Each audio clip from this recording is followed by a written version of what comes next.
Hi everybody and welcome. Today I'm going to tell you how to securely transport your keyboard.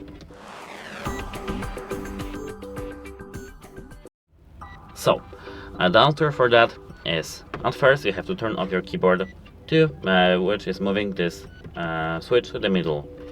Then, as you can see, you have to close these legs and put a dongle in there.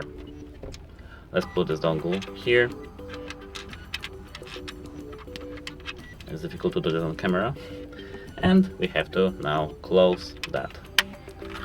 Now we have to put our keyboard, for example, to our box from where we bought it, or for some laptop bags. It's more recommended to not giving our keyboard pressure when transporting, and the best way is just to transport it into the with the box that came with our keyboard. That's it. Hope it helps you and goodbye.